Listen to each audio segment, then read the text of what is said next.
ஜோஜோ kids Tamil. ஒரு குளத்துல ஈனா, மீனா மற்றும் டீகா எனப்படும் 3 மீன்கள் வாழ்ந்தது. 3 மீன்களும் ரொம்ப அன்பா பாசமா இருந்ததுனால எப்பவுமே சேர்ந்து இருந்தாங்க. நல்ல நண்பர்களா இருந்தாங்க. ஒரு நாள் மீன் பிடிக்கிறவங்க அந்த குளத்துக்கு வந்தாங்க. குளத்துல எவ்வளவு வண்ணமயமான விதவிதமான மீன்கள் இருக்குன்னு பார்த்தாங்க. மீன் பிடிக்கிறவங்களுக்கு பேராசை வந்தது. அவங்களுக்குள்ள பேசிக்கிட்டாங்க, இங்க பாரு, நிறைய விதவிதமான மீன்கள் இருக்கு. நாளைக்கு காலையில வந்து இந்த மீன்களை பிடிக்கலாம். ஆமா, நீ சரியாதான் சொல்ற. பெரிய சிறிய அழகழகான மீன்கள் இருக்கு. சந்தையில வித்தா நல்ல விலைக்கு போகும். ஈனா, மீனா மற்றும் டீகா மீன் பிடிக்கிறவங்களோட பேச்சை கேட்டுட்டு இருந்தாங்க. நாளைக்கு காலையில இந்த மீன் பிடிக்கிறவங்க நம்மளை பிடிக்க வருவாங்க. நாம எல்லாரும் சாக போறோம். ஏதாவது பண்ணியே ஆகணும். அவங்க நம்மளை பிடிக்கிறதுக்குள்ள நாம குடும்பத்தோட இங்கிருந்து ஓடி போகணும். இனிமே இந்த குளத்துல இருந்தா நமக்கு தான் உயிருக்கு ஆபத்து. நீ சரியாதான் சொல்ற ஈனா. நானும் இங்கிருந்து போகணும்னு முடிவுக்கு வந்துட்டேன். ஈனாவும் மீனாவும் குளத்தை விட்டுட்டு போக முடிவுக்கு வந்துட்டாங்க. ஆனா டீகாவுக்கு இந்த முடிவு பிடிக்கல.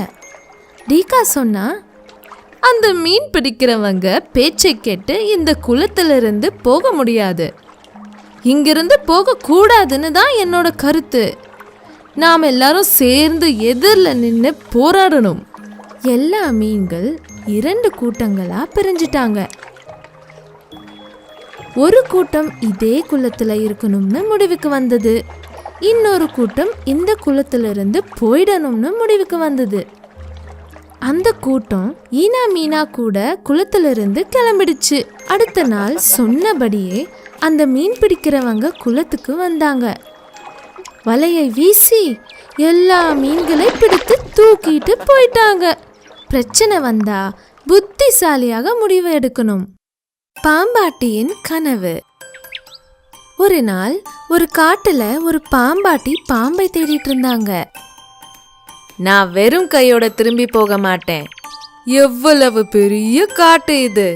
கண்டிப்பா ஏதோ ஒரு பாம்பு எனக்கு கிடைச்சிரும். பாம்பாட்டி வாசிக்க ஆரம்பிச்சாங்க. அந்த ஸ்வரத்தை கேட்டு பக்கத்துல இருந்து மரத்துக்கு மேல 2 பாம்புகள் கீழே இறங்கிடுச்சு. பாம்பாட்டி கிட்ட வந்து ஆட ஆரம்பிச்சுது. இவ்வளவு சீக்கிரமா பாம்பு கிடைச்சிடுச்சுன்னு பாம்பாட்டி ரொம்ப சந்தோஷப்பட்டாங்க. கலக்கிட்டேன், 2 பாம்பு. இன்னைக்கு ரொம்ப நல்ல நாள். பாம்பாட்டி 2 பாம்பையும் கூடுக்குள்ள பிடிச்சு வச்சாங்க. பாம்பாட்டி ரொம்ப ரொம்ப சந்தோஷமா இருந்தாங்க. மனசுக்குள்ள உற்சாகமா இருந்தது. அவங்க யோசிச்சாங்க, நான் 2ஐயும் வித்துட்டா எனக்கு நிறைய பணம் கிடைக்கும். அப்புறம் கொண்டாட்டம் தான். பாம்பாட்டி எவ்வளவு சந்தோஷமா இருந்தாங்கன்னா அதை வார்த்தையால சொல்ல முடியல. வேக வேகமா போயிட்டு இருந்தாங்க. சீக்கிரமா போய் சேர்ந்துடணும். பாம்புகளோட விஷம் எல்லாம் எடுத்துட்டு என்னோட காவலில் வச்சுக்கிட்டு நான் யாருன்னு காமிக்கிறேன். அப்புறம் எனக்கு என்ன வேணுமோ பாம்புகள் பண்ணிதான் ஆகணும். இந்த சந்தோஷத்துல பாம்பாட்டி இன்னும் வேகமா நடக்க ஆரம்பிச்சாங்க. போய்கிட்டு இருக்கும்போது வழியில கால் ஒரு கல் மேல பட்டு கீழே விழுந்துட்டாங்க. யோசனையில இருந்ததுனால அவங்களோட கவனம் பாதையில இல்லை. அம்மாடியோ, நல்லா அடி விழுந்துருச்சு. அட, என் பாம்புகள் எங்க போயிடுச்சு? பாம்பாட்டி சந்தோஷத்துல பிடிச்சு வச்ச 2 பாம்புகளையும் தொலைச்சிட்டாங்க. அச்சோ, நான் என்ன பண்ணுவேன்? நான் இன்னைக்கு 2 பாம்புகளை பிடிச்சேன். ஆனா முட்டாள்தனமா 2ஐயும் தொலைச்சிட்டேன். பாம்புகள் ரொம்ப புத்திசாலியாக இருந்தது. வாய்ப்பு கிடைச்ச உடனே அங்கிருந்து ஓடி மரத்துக்கு மேல ஏறி பாதுகாப்பா தப்பிச்சிடுச்சு. பாவம் அந்த பாம்பாட்டி பிடிச்சு வச்ச பாம்பு கிட்ட தோத்து போயிட்டாங்க. என்ன பண்ணிட்டேன், இன்னைக்கு எனக்கு ரொம்ப கெட்ட நாள். ஒரு பெரிய மரத்துல ஒரு அழகான கிளி அதன் முட்டைகளோட வாழ்ந்தது. அந்த முட்டைகள் ஒன்று ஒன்னா உடைஞ்சு குட்டி குஞ்சுகள் பிறந்துச்சு. அதை பார்த்து கிளி ரொம்ப சந்தோஷப்பட்டது. அதனுடைய குட்டி குட்டி குஞ்சுகள் இன்னும் அழகா இருந்தது. தினமும் காலையில கிளி அதனுடைய குஞ்சுகளுக்கு கொடுக்க உணவு தேடி போய் சாயங்காலமா திரும்பி உணவு ஊட்டி விடும். குஞ்சுகள் கொஞ்சம் கொஞ்சமா வளர ஆரம்பிச்சதும் தான் உணவை தானாக தேட ஆரம்பிச்சது. ரொம்ப நாள் கடந்து போனாலும் ஒரு முட்டை மட்டும் உடையாம இருந்தது. குஞ்சு பிறக்கவே இல்லை. கிளி ரொம்ப கவலைப்பட்டது. உதவி கேட்க அங்கிருந்து குயில் கிட்ட போச்சு. தங்க குயில், என்னோட குஞ்சுகள் பிறந்து ரொம்ப நாள் ஆயிடுச்சு. ஆனா அதுல ஒரு முட்டையில இருந்து மட்டும் இன்னும் குஞ்சு பிறக்கவே இல்லை. நான் என்ன பண்ணணும்? எனக்கு ரொம்ப கவலையா இருக்கு. இந்த மாதிரி நானும் கேள்விப்பட்டதே இல்லை, எப்பவுமே பார்த்ததும் இல்லை. வா, சுவாமிய கேட்போம். கண்டிப்பா அவங்க கிட்ட இதுக்கான தீர்வு இருக்கும். வா போலாம். ஆமா போலாம். கிளியும் குயிலும் சுவாமி கிட்ட கேட்க போனாங்க. வணக்கம் சுவாமி, எப்படி இருக்கீங்க? என்ன பிரச்சனை? இந்த பக்கம் எப்படி? நான் உனக்கு எப்படி உதவ முடியும்? கிளி அதனுடைய கவலை என்னன்னு சொன்னது. அப்படியா, இதுதான் கவலையா?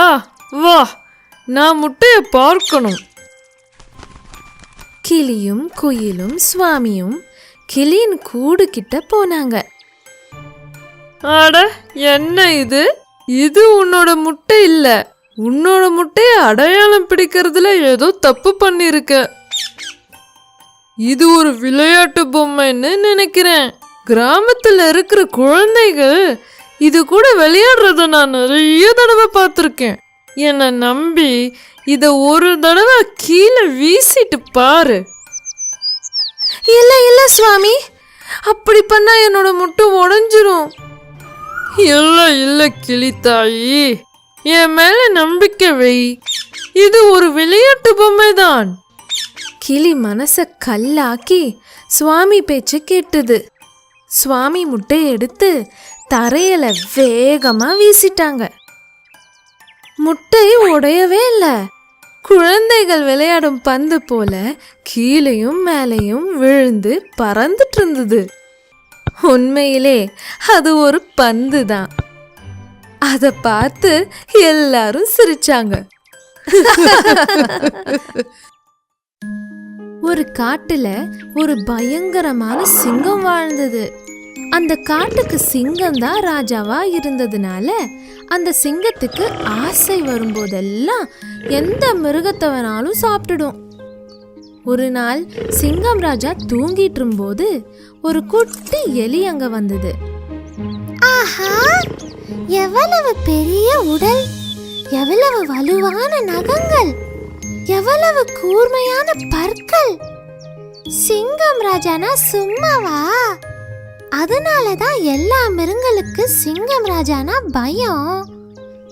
சரி, சிங்கத்தோட வீட்டுக்குள்ள போய் பார்க்கறேன். எலி சிங்கத்தை தாண்டி போகும்போது திடீர்னு சிங்கத்துக்கு முழிப்பு வந்துடுச்சு.